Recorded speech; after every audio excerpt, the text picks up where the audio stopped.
नमस्कार, मी पंजाब टेक. आज आहे 27 मे 2025. मी जात आहे मुंबई दादरला जात आहे आणि या ठिकाणून आपल्या महाराष्ट्रातल्या शेतकऱ्याला अंदाज देणार आहे. राज्यातल्या सर्व शेतकऱ्याला सांगू इच्छितो की आणखीन 27, 28, 29, 30 तारखेपर्यंत राज्यात भाग बदलत जोराचा पाऊस पडणार आहे, मुसळधार पडणार आहे म्हणून हा अंदाज लक्षात येतात.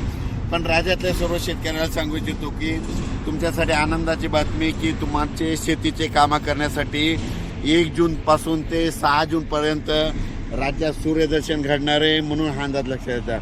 राज्यातल्या सर्व शेतकऱ्याला सांगू इच्छितो की तुम्ही काय करा, 6 तारखेपर्यंत 6 जूनपर्यंत शेतीचे कामं आटपून घ्या. कारण की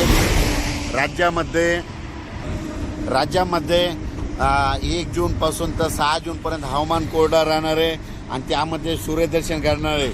तुम्ही शेतीचे कामे करा, कारण की राज्यामध्ये 7 जून नंतर परत थोडा पाऊस वाढण्यास सुरुवात होणार आहे म्हणून हा अंदाज लक्षात येतो. राज्यातल्या सर्व शेतकऱ्याला सांगू इच्छितो की 30 मे पर्यंत राज्यात दररोज भाग बदलत मुसळधार, कुठं अतिमुसळधार, कुठं रिमझिम पाऊस पडणार आहे म्हणून हा अंदाज लक्षात येतात.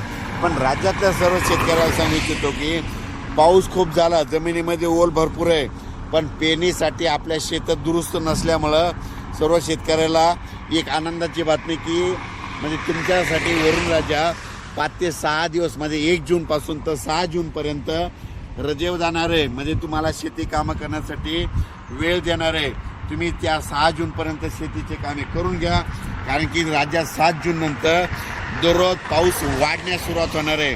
म्हणजे 7 जून नंतर 7ला थोडा वाढणार आहे, 8ला परत वाढत जाणार आहे, 9ला परत वाढत जाणार आहे. म्हणजे असा पाऊस वाढत जाणार आहे म्हणून हा अंदाज लक्षात येतात. राज्यातल्या सर्व शेतकऱ्याला परत सांगतो की हा पाऊस 30 मे पर्यंत दररोज पूर्व विदर्भ, पश्चिम विदर्भ, दक्षिण महाराष्ट्र, उत्तर महाराष्ट्र, कोकण पट्टी, खानदेश, मराठवाडा या भागात पडणारच आहे.